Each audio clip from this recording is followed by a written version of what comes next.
Blood pools beneath her wrists. Chains rattle against cold stone. Seraphina, first knight commander of the Ildren Kingdom's Eastern Subjugation Army, hangs captive in a barbarian's dungeon, stripped of her armor, her legendary sword arm trembling not from pain, but from sheer, unrelenting fury.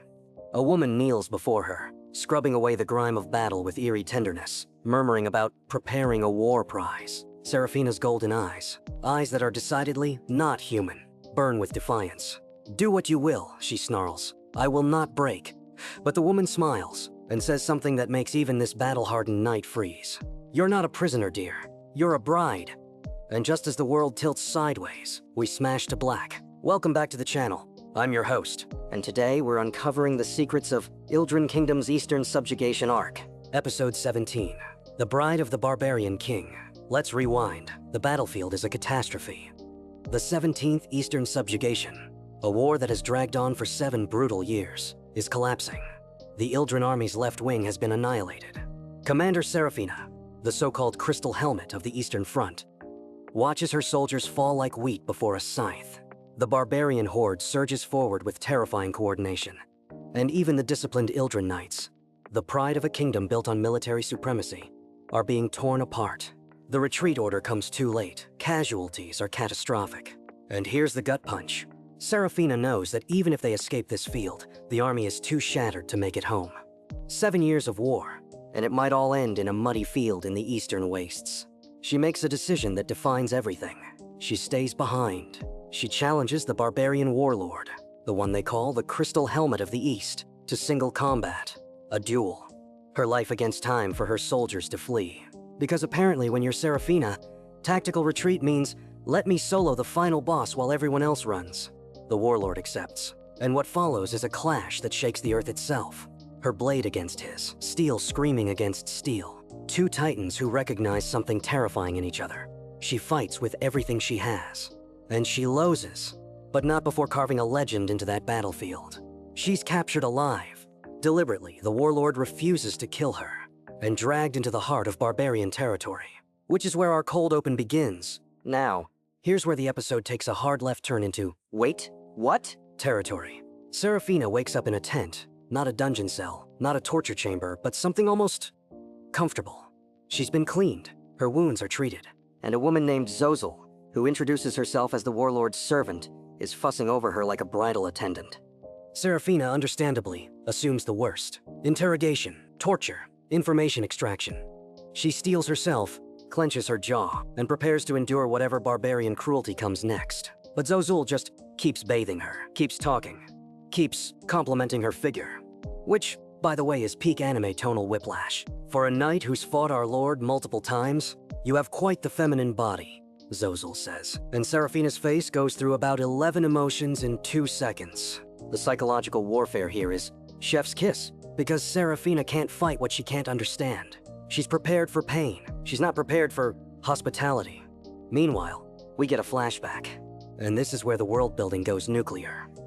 20 years ago, Seraphina's grandfather participated in a previous Eastern campaign. He told her stories, fairy tales, she thought, about the Eastern tribes, about their warlord, about golden eyes that weren't human. And now, face to face with the barbarian king 𝙒𝘏𝑗𝑛, she sees those eyes staring back at her. He knows what she is. He's always known what she is.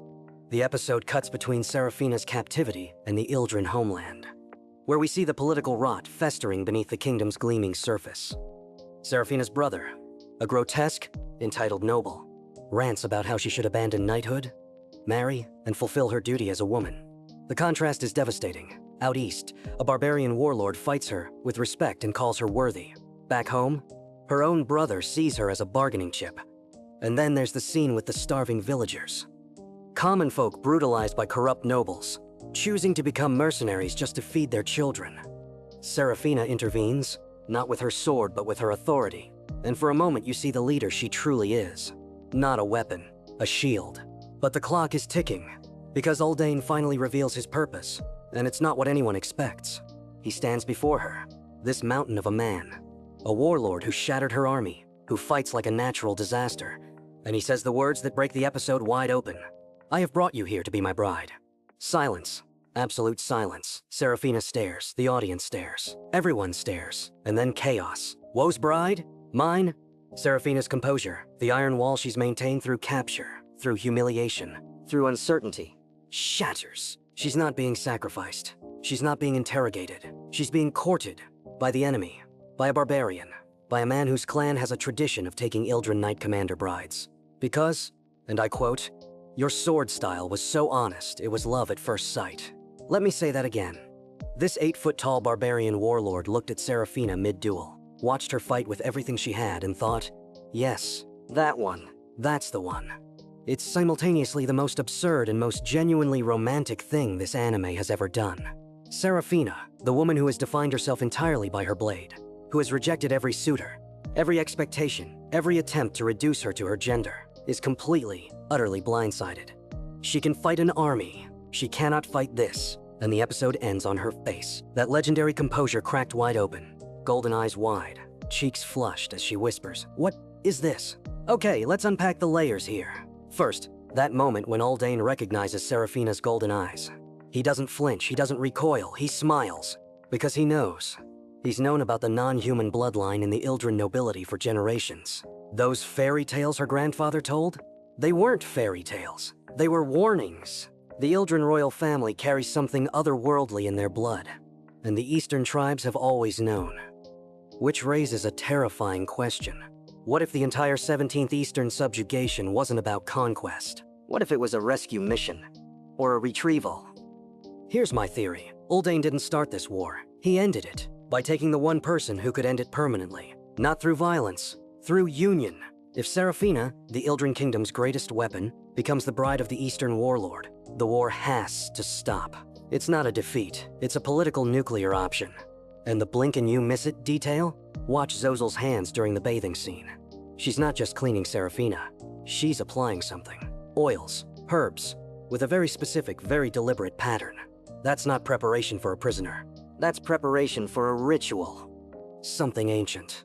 Something that connects the golden eyes to something far older than either kingdom. If that climax gave you chills, do me a quick solid and smash that like button.